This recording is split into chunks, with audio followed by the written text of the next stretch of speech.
It's not often that you come across someone who gets away with reinventing a style like this into something both beautiful and unique. With most jazz guitarists, when you say chord melody, then they think of people like Joe Pass or Barney Kessel.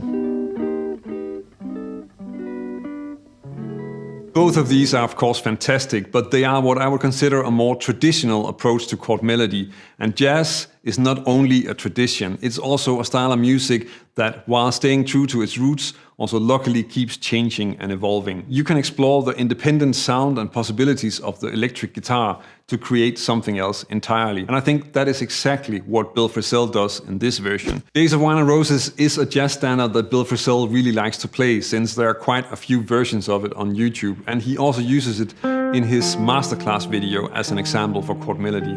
I actually thought this performance was from there, but I'm not sure anymore because I've noticed that it's actually a different guitar. What is great about it is not only all the different things that he's using, it is as much how he manages to make that into a complete piece of music that doesn't sound like things put together with copy-paste licks and gimmicks.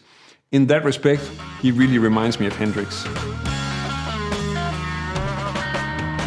I don't think I had this association right away, but if I listen to the intro now, then to me, it's really blues-inspired and borrowing a lot from what you might hear in an acoustic blues song, so say something like Lightning Hopkins. And I'm curious if you hear it like that as well. It's all pretty much just playing a good old campfire C chord with some sparse fills, giving you a sharp 9 and a flat 7. He is starting a jazz chord melody with something that is mostly just a basic triad, so it's not exactly bebop tradition. He's almost hiding the extensions and sneaking them in there, and I think the way he does that is really inspired.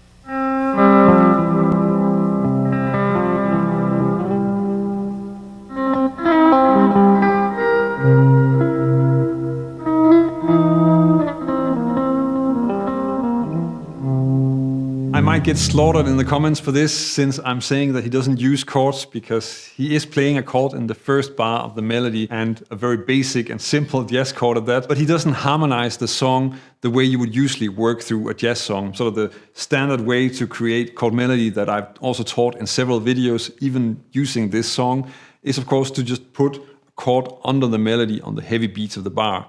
Now, for Days of Wine and Roses, that might give you an opening that sounds like this.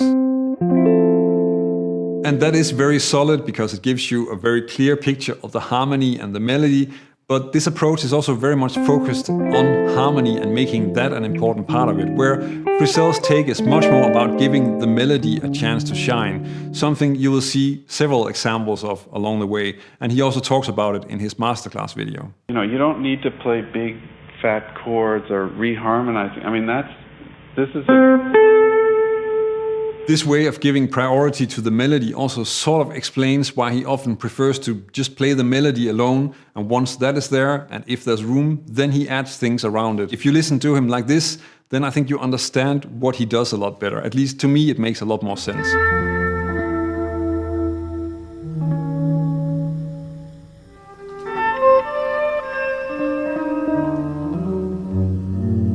So you have the chords in here, which are first an F major 7 shell voicing, so yes, a very basic jazz chord, and then this E flat 7, which is really just an interval, but that does give you enough information in the context to hear what's going on. And actually, if you listen to the melody, then that adds the third of the chord, the G, that sort of completes the picture of that E flat 7.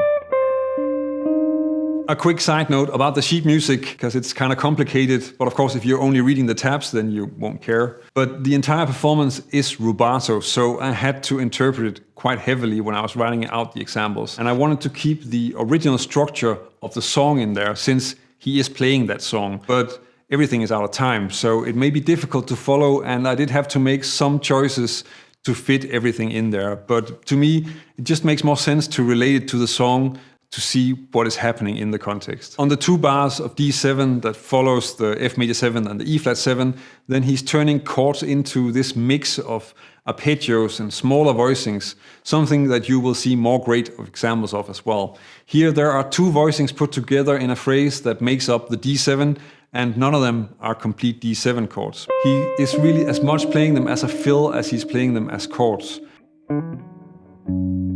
And I also want to point out that he's not only grabbing the attention of the listener, he's also grabbing the low note with his thumb.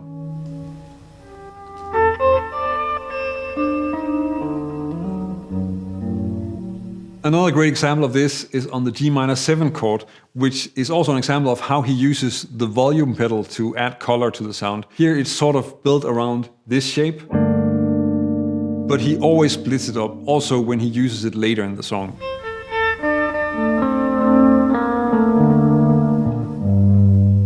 Here the song moves from G minor 7 to B flat minor, so subdominant to minor subdominant in F major. There he fills up the long notes with shifting third intervals and also adds some slides to add different dynamics and sound to what is going on.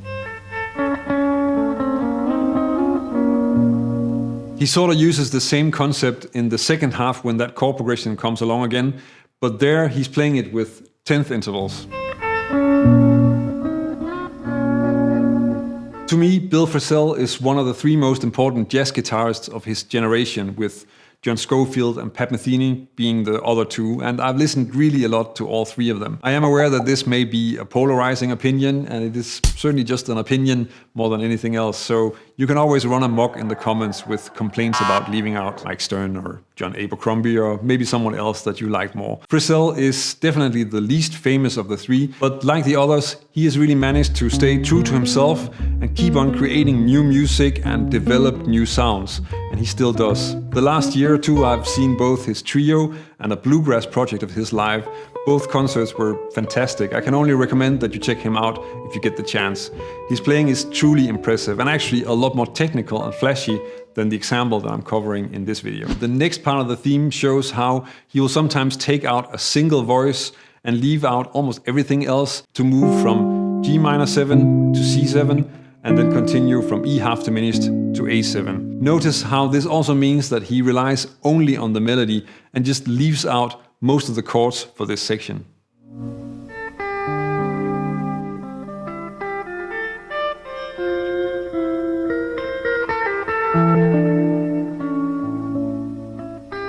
There is another spot later in the song where he does something similar, but here the voices are really moving at the same time and there's a bit more going on also in the harmony, even if he's still just spelling out the chords with one or two notes at a time. Playing this with full chords probably wouldn't have the same effect.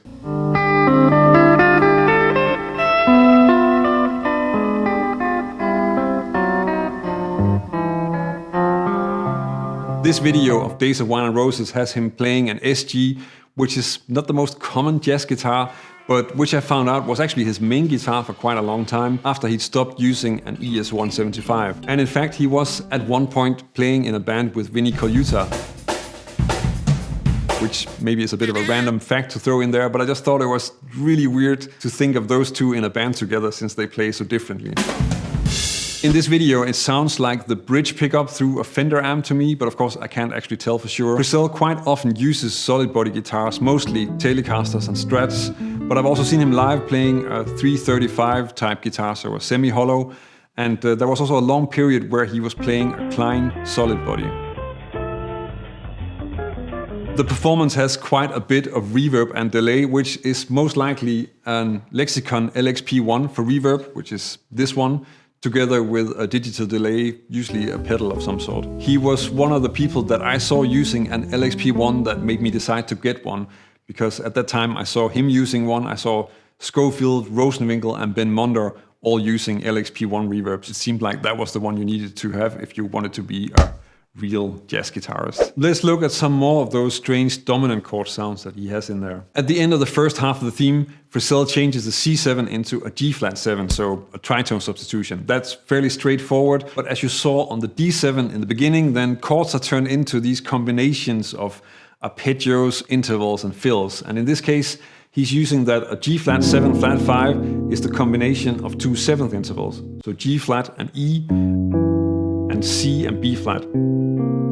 While he's sustaining some of the notes, he moves up to add a fill on top, keeping it all practical and playable.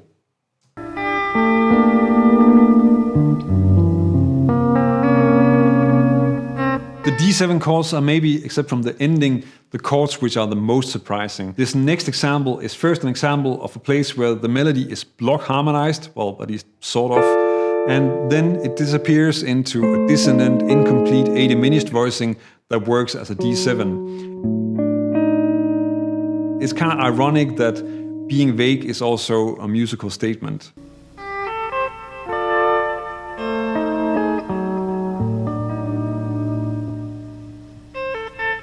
The ending of the song shows a few things that I think deserve to be highlighted, and actually we should all steal that ending chord. First, you get a C flat 9, so a C7 flat 9 without the 7, and then you get this very typical, very simple F major triad melody, which he actually plays lastly with his left hand thumb. He comes out on yet another strange dominant chord. In this case, it's a Phrygian chord, so it's an F sus2 over E. And he switches to playing with his right-hand thumb just to get a different sound, and the chord then resolves by just letting it ring and playing the low F with the thumb on the left hand.